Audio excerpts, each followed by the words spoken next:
Let's jump right in. Welcome to this explainer, where today we are helping you figure out if your kids' enthusiastic at-home dance sessions mean they are finally ready to step into a structured dance class.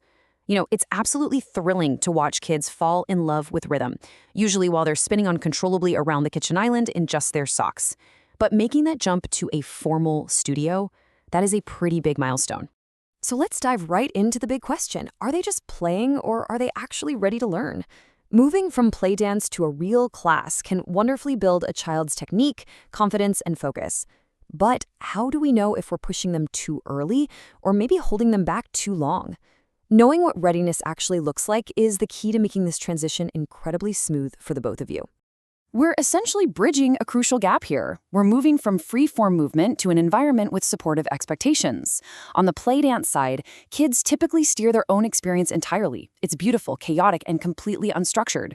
But on the structured class side, things change. It introduces clear goals, routines, and something brand new for a lot of kids: gentle correction. So we need to look for signs that they are emotionally and developmentally prepared to cross over to that structured side. Let's start with Section 1, Cognitive Signs. Specifically, focus and following directions. 30. That is your magic number. If your child can stay engaged in music or a movement game for 30 solid minutes without getting completely distracted by a shiny toy or the family dog, that sustained interest is a major readiness signal. Structured classes often require focused attention over much longer blocks of time than casual drop-in and drop-out play. Keeping an eye on that 30-minute benchmark of continuous engagement is a fantastic place to start. Now, structured classes rely heavily on 1 to 2 step instructions. Can they follow a simple cue like stand here or try it again? What about watch and copy?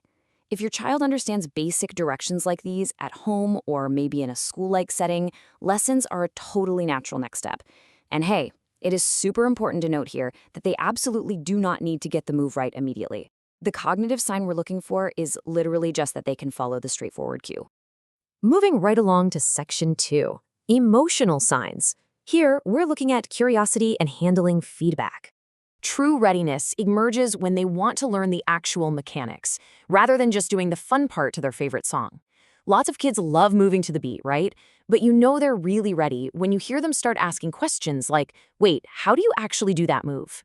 Curiosity and persistence, like actually enjoying practicing a new step even after messing up, are incredibly strong indicators that structured learning is going to feel deeply rewarding to them.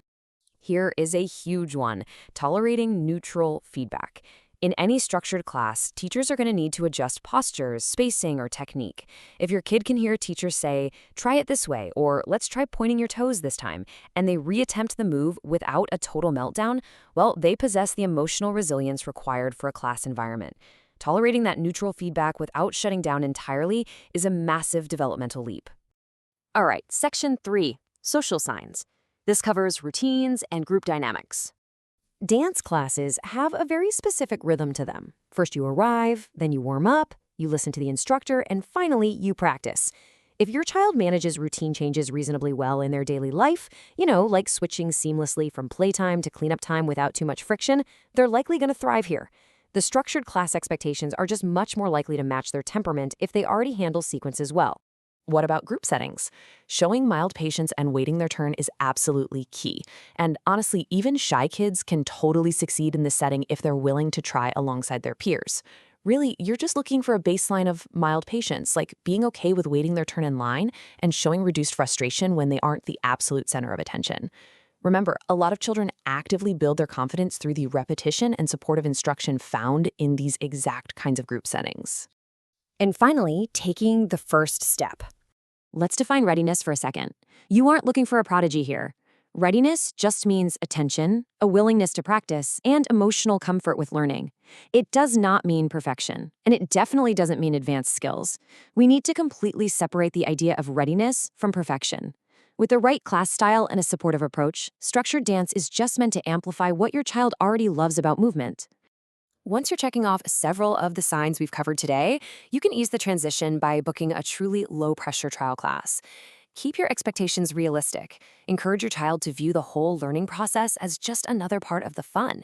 And, if they still seem a bit unsure, you can always seek out an age-appropriate level that heavily emphasizes play-based learning, but just within a structured framework. So, what is your next move? Observe your little dancer's behavior this week. Look for the signs of sustained attention, curiosity about mechanics, and patience in a group. Are they truly ready to trade the living room rug for the studio floor? Or do they maybe just need 6 more months of wild, unchoreographed joy? Watch them closely this week and you'll have your answer. Because at the end of the day, isn't protecting their pure love of movement the most important step of all? Thanks for joining me on this explainer.